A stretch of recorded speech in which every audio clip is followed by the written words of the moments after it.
Hello, world. I got goat guns. I was not paid to make this video. I'm making it of my own free will. I'm not being held hostage. No sponsorships. Not here. So it'll just be my honest opinion of the product itself. So, first up, we have the AK-47, which, if you don't know what a goat gun is, they're basically these tiny desk toy replica firearms. Probably not something that would be appealing to anyone of a sensitive nature, but if you're a responsible freaking adult, you might find it interesting to have a little tiny exact model replica of a firearm on your desk. So the first one we're going to pull up is the AK-47. Now, a lot of people would probably insist that this is the AK number M20 something or other. You know, things about a stamped receiver versus a solid milled receiver. But gun nerds, you know. I'm one of those gun nerds. I really shouldn't be complaining. But basically, everything operates on the gun just like it would in real life. If I could, I assure you that normally AKs are not this hard to unload, but this one is being stubborn. Of course, always on the video.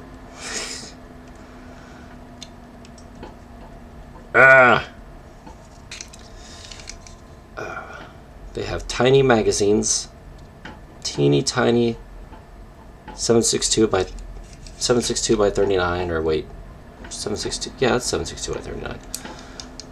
It racks in the gun exactly as it would if it were a real AK-47.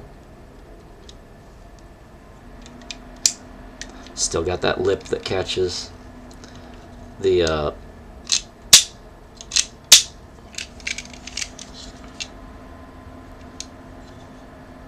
it is essentially a miniaturized version of what an AK is. Now, what do I think of this model? And does this model well represent an actual AK?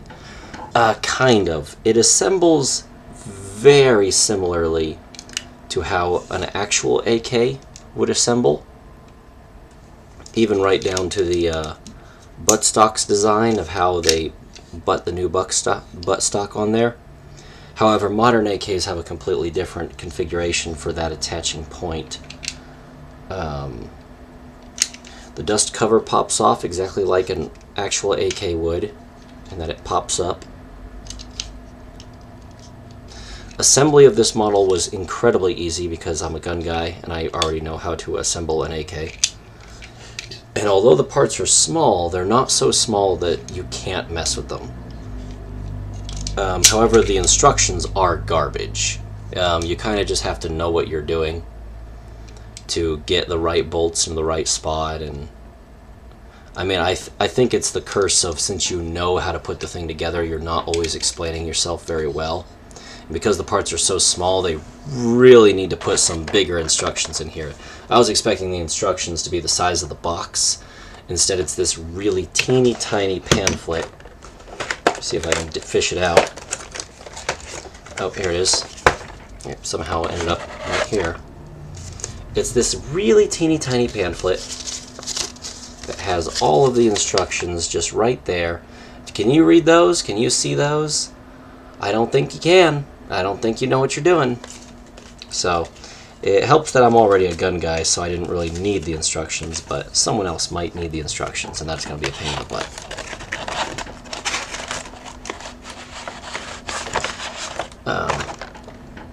Set the AK. Throwing that away. And we're just going to retire the AK right here on the desk and grab the next gun. Next gun is the AK. Shiny Edition. This is the exact same model gun. It assembles the exact same way. The difference is that it's very popular for, it's like a meme to send your gun away and have it gold coated, which is not, it's not actually gold. If you're off in the Middle East, you might send it away to be really gold coated. I don't know what you're into. If you're a rich person, you know, if you're some prince off in another country, you might send your guns away to be gold coated. We do not do that here. What this stuff is a titanium alloy that looks like gold, and it makes the guns run really well. And on an AK, which has very wide tolerances, they run fantastically well.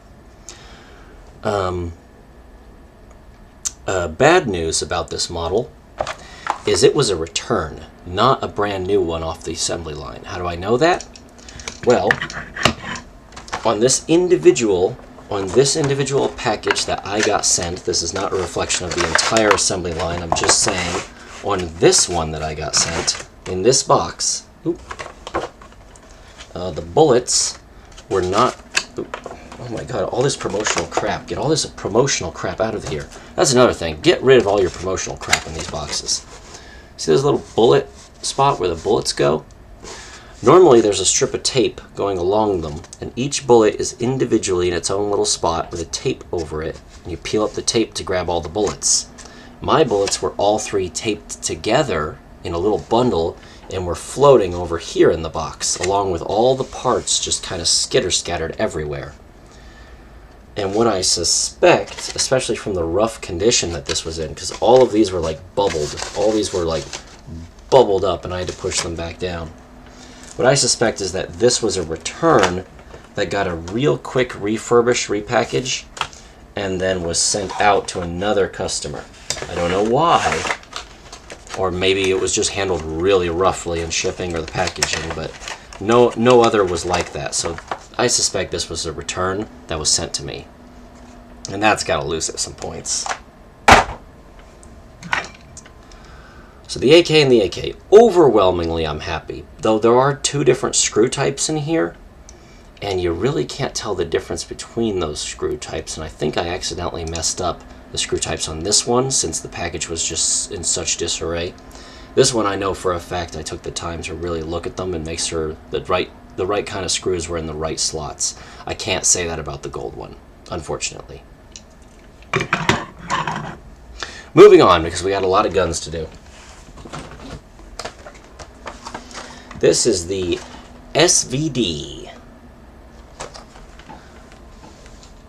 What is an SVD? An SVD is basically an AK-47. It is basically an AK-47. A lot of gun guys are slapping their foreheads right now, but that is essentially what it is. The difference being is that this is an AK meant specifically to be a sniper rifle. It fires... Oh, I used to know what projectile this fired. I forgot. Oh well, moving on. Write in the comments below if you know what projectile the SVD Kalashnikov number whatever the hell it is. If you know what projectile this thing fires, go ahead and type that in the comments below. You can actually see through the scope. It is impressive. You can of course rack the gun. You can operate the safety. The safety is exactly the same on an AK versus an SVD. It is essentially the same rifle, except this is made to be really long, really big, fire a big bullet, and it is a sniper rifle, so you kind of put it down on the ground, you get prone, and you fire. Someone in the military who's either fighting against these weapons or with these weapons could tell me how they actually work, but you know, I don't know. This is as close as I'm going to probably be able to get to an SVD in my life, because SVDs are typically made in Russia, and I live in America. And, yeah, that's not... Those relationships are breaking down. Sorry, Russians. Which is a shame, because I really like their guns. The SVD. I think it's pretty cool. Moving on. Oh, I need to make room for all of these guns. Put one to my... Why is it that the gun hobby has to be so political?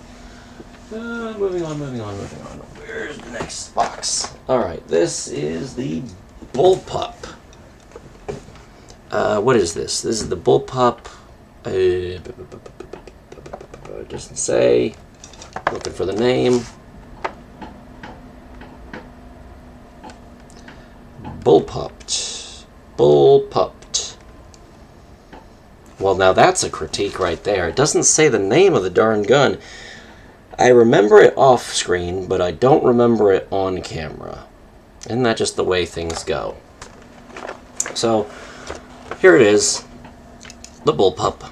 That's all I'm calling it, because that's what the box says. If you want a more specific name, you should have changed the name of the box. Let's pop it off. But I love how the plates are metal. Plates are like really solid, good paperweight. This thing will make an excellent paperweight. Love it. It works exactly like the big one. Push down on the magazine release. The magazine pops out. Really solid magazine. That is actual metal. Teeny tiny bullets in there. Can't remember what caliber. I'm just going to assume 223 or 556, but that's probably horrifically wrong. I don't know. Charging handle works exactly the same on this as it does the real gun. And just like the real gun, you can just flat out, if I pull out the operational part of the gun and exchange it.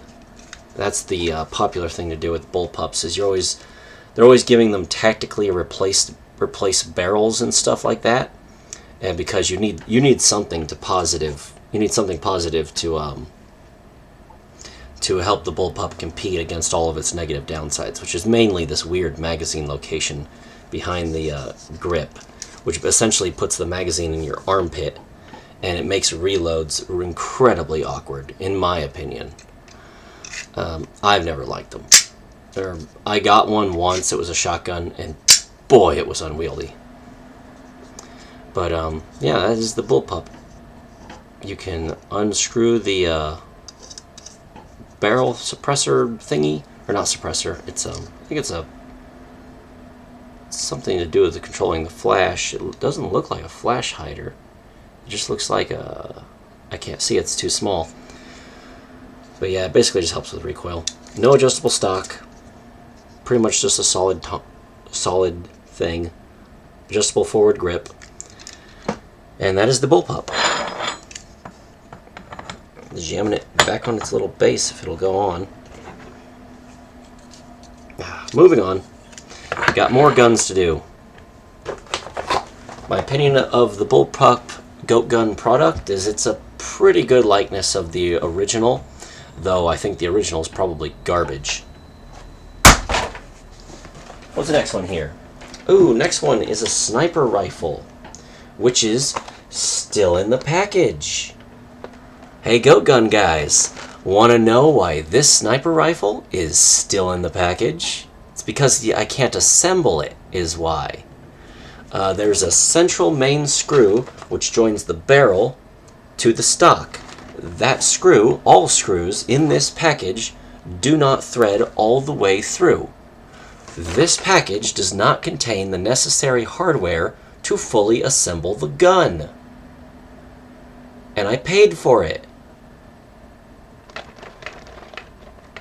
Garbage. Now that's not a reflect of the entire run. However, I have a return and one that cannot be reassembled in the box. So if you buy a lot of these, it looks like you are going to get something wrong. You're going to get disappointed. I'd say if you're just buying one goat gun, you probably have I'm going to say a 1 in 8 chance of being horrifically disappointed and thinking that these things are garbage, which is a shame. So out of the 5 guns I reviewed so far, 2 of them were deads. Moving on. What's next? The Barrett. Oh yeah. Oh yes. This one's big. Even its tiny model is big. This is the full-sized, or not full-sized, but it's a model of the full-sized Barrett, not the one you lug around on your back, but this is the one you have to set up, go prone, and fire. The Barrett uses an AR-15 style hand grippy thingy, whatever it's called. It, of course, has a huge magazine, a huge box magazine, which also has a lip and kind of rocks back in there, similar to an AK. Not as extreme as the AK, but you'll notice it if you ever handle a real Barrett. That's what I noticed when I didn't fire a Barrett, but when I manhandled a Barrett for the first time. It, of course, has a bolt that's fully functional. I can see through the scope, and I can also see the iron sights in the scope. That's actually very well lined up. I'm impressed. The scope attaches on the Picatinny rails the exact same way a real scope would. It's got iron sight doodahs to play with. It's got a carry handle. It is essentially the exact same thing as a real Barrett. It's got that big, tanky recoil thing that blows some of the fire back at you so the gun doesn't move as hard. And on a real Barrett, there's a lot of springs and stuff, and the barrel usually can actually flex a little bit in there. It actually comes back. It doesn't on the model. That's a shame. But on most of the real Barretts, you have some kind of recoil dampening system, and I wish they'd included that in the model, but they didn't. But yeah, there's the Barrett. I think it's awesome. It fires a 50 BMG projectile. If you are not terrified of the 50 BMG properly yet, then you clearly don't watch Kentucky Ballistics. Glad that guy survived. I like watching his channel. And that's the Barrett. Moving on. Barrett's too long for my desk. The Barrett.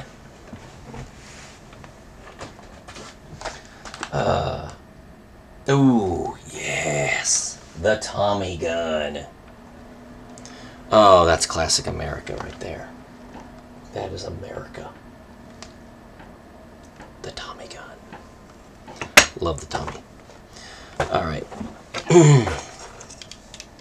For those of you who might not know, this is not the first, but probably one of the first mass production submachine guns. And basically, a submachine gun is the lesser or smaller variant of a full-size machine gun, being something that mounts and that goes, you know, something that fires big old bullets miles and miles away, something like a Browning 50 caliber machine gun. This thing, on the other hand, fired a very small auto cartridge for pistols. This thing fired the AK, or not the AK, the Tommy gun fired a 45 auto cartridge, I believe. It came with a big old box magazine, and it was actually pretty complicated as far as submachine guns go. This is before people figured out that a submachine gun could actually only contain like 3 moving components. This is when the powder was bad. You thought you had to over-engineer things to get stuff like this to work, and the truth is you really don't. So, because of all of its weird moving components and how expensive it was to mass manufacture, this thing was ditched in exchange for the shotgun in World War, I want to say World War I, but I might be wrong. But this thing I know for a fact was ditched in exchange for a good old shotgun, slam fire, pump action shotgun, and these had to be moved to the civilian market. So you had civilians buying full auto weapons. This was before the government started really cracking down on American freedoms. But basically all these things were considered good for was groundhog guns, because they're full auto. What good is that if you can't hit nothing? And the criminals loved them because they were loud and obnoxious, and it made them seem scary and frightening to the public, even though most guys who knew guns were like, what, you gonna hit the wall a few hundred more times before eventually threatening me? But yeah, piece of American history right there, and boy, you can't beat the Tommy gun look. It just looks so awesome. I love it. Tommy gun. Moving on. What's next? Ah, the AR-15, which I suspect is inaccurate to what I'm holding, because I think this is actually an M16. I'm not certain. It looks kind of like, you know, I can't really tell. The kind of chunky, fat rear adjustable stock, plus the carry handle, and the plasticky, even though, oh my goodness, these are metal. The plastic is metal. On the model, it's metal. On the real thing, it's plastic. McDonald's toy plastic. Ugh. Hate plastic. Hate plastic on guns. But yeah. I'm pretty certain this is meant to be an M16, not an AR-15. First thing I want to point out is this has a suppressor on the front of it. Right? Or maybe it is an AR-15, because I think I have another one, and this one's just done up in the military style. But this has a suppressor on it, and it also has a brain fart. It also has a flash hider kind of thing, but the flash hider thing doesn't have a place to permanently store it on this doodah, on this metal stand doodah that they gave me. So if I want this or this on, the other one has to risk getting lost. So I just used a bread wrap tie and just stuck it onto the gun as a little dangly bit. But that's the only way I could guarantee I wouldn't lose it. Of course, the selector switch. Oh wait, that tells me. Selector switch. Safe, semi, and auto. This is an M16. This is a military grade M16 rifle, not a civilian grade AR-15. Ha! We figured it out. And of course it has the carry handle on top. Me and a guy at work, he was in the military. I was not in the military because I'm a coward. We have an argument every single day about the carry handle, because I have where is mine? I'm gonna go grab mine real fast. Arrgh.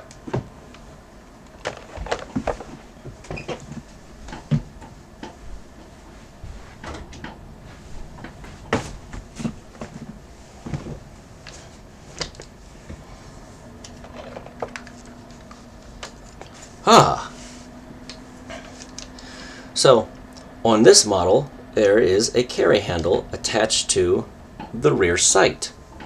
On the real one, I have on mine a carry handle which is attached to the rear sight. And a buddy of mine at work, me and him often get into an argument, especially about that particular product on firearms, because he insists that this is not a carry handle and you are not meant to ever carry your gun by its sights. But when I bought the package for my carry handle, it clearly said carry handle on the side of it. So I'm guessing that's just a military thing, that he wasn't allowed to carry his weapon by its sights, even though that is literally what it's meant to do. And of course, the magazine does in fact pop out. It's kind of hard on this one. There is little 5.56 cartridges in there. None of them chamber, of course, and if you pull back the oh, fingers in the way, dust cover. If you pull back the charging handle, the dust cover pops out, which is awesome. And there we go. That is the M16, not an AR-15. If you're gonna be guns, you gotta be guns. Learn your terminologies, because Lord knows I won't. Pop that back down. Is that attached? Huh. Stay. Okay. Next gun. Next gun is the AR-15 in black. Now, is it an actual AR-15 or an M16?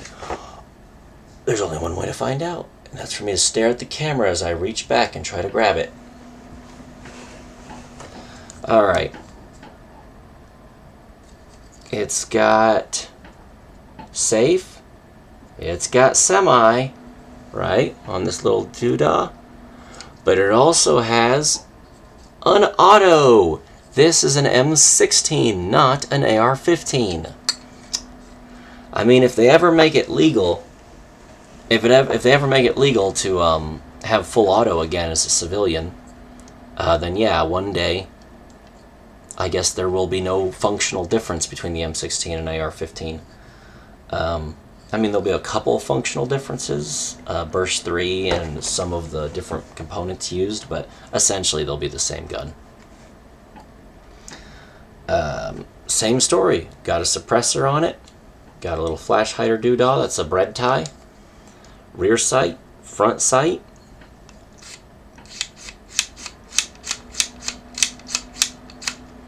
Slidey thingy for the shoulder. The shoulder thing that goes up. Or maybe this is the shoulder thing that goes up. I don't know. You'd have to ask your local congressman. Political humor. Of course, magazine, which is metal and very durable. Love metal magazines. And you got some 223 or 556 cartridges in there. And unfortunately, I can't... There's no way to break this gun open. On a real AR-15, you can break them open. On the model, you can't. And I thought that's a bummer. The way they advertise these, it sounds like it's a replacement for the tinkering man inside of us all that wants to pull something apart and just stare at it.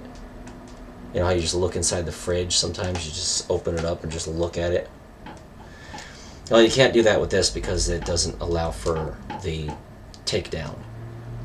Which is a shame, because I thought that would be a really cool thing to add. You could even make this buffer tube actually functional, which it is not. There is no spring in the buffer tube. It is not actually functional. You can just slide it off and the gun will operate and even pull back exactly the same without it. So that's kind of a bummer. And of course the dust cover does pop down when you rack the slide. And the forward assist does not work. So that is the AR-15.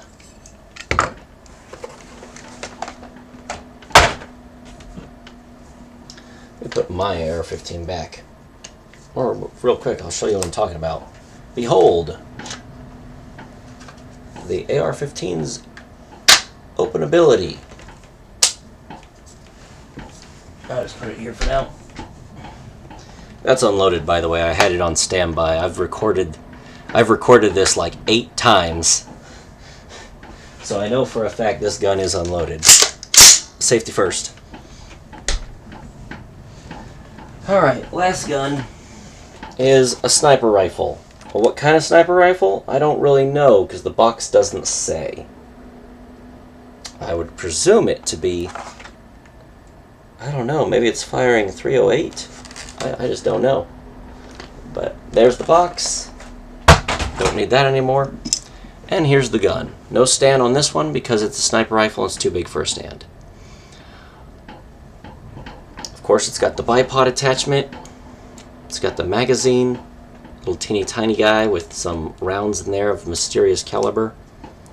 It is, of course, a bolt action. So you can actually operate the little bolt. This is the same model as the one that didn't work. I could not assemble.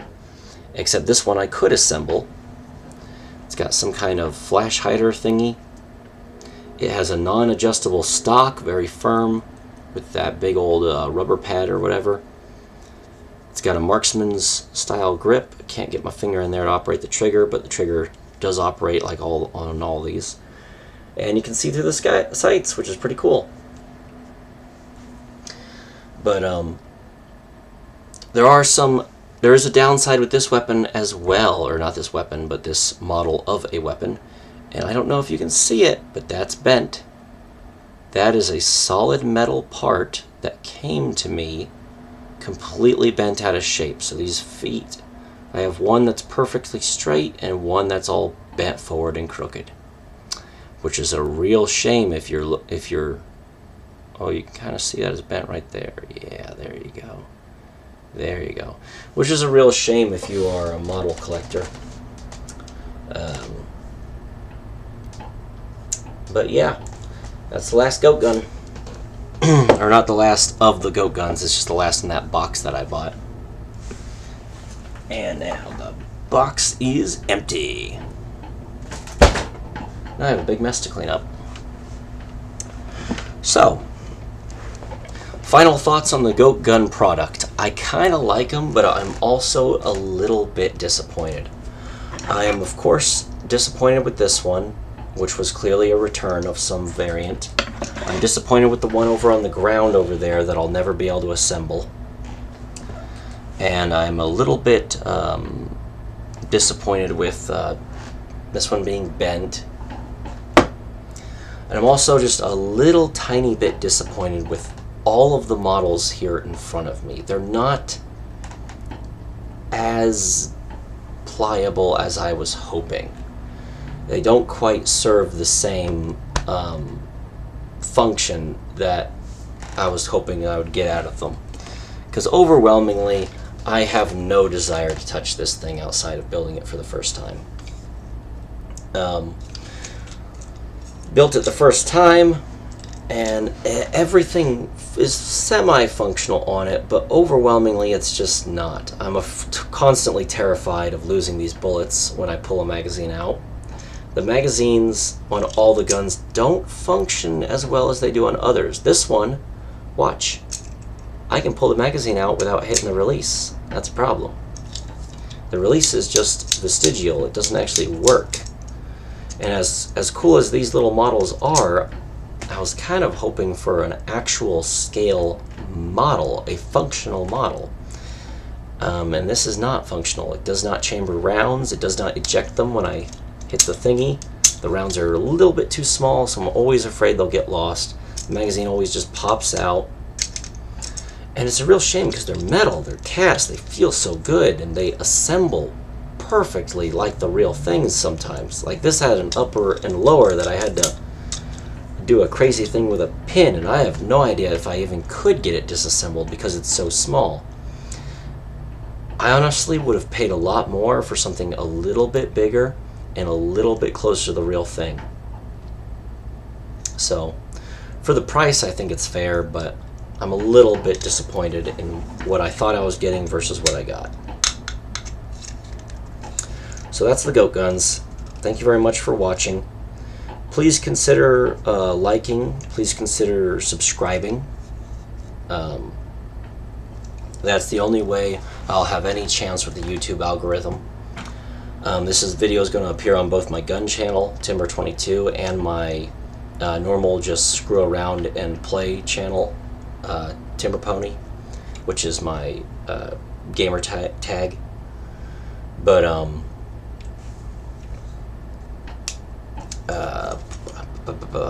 not a disclaimer, but an awareness thing I like to do at the end of every video. My videos are not for children. For obvious reasons, my videos are intended for adults who might have an interest in childish things, or they might be relaxing after work or whatever. So if you are the age below that in which you know what you should and should not be watching, and it is a personal matter between you and your parents what age that is, I would very much appreciate it if you just walk up to your parents and ask, hey, can I watch this? If they say yes, whoop-de-doo. Go ahead, keep watching, I don't mind. If they say no, turn me off. No harm, no foul. You can always come back when you're the right age.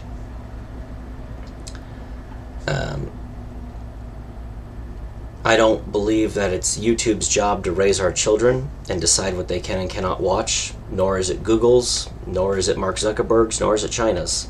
It's our job. So if you're a responsible adult and you want to watch my channel, thank you very much.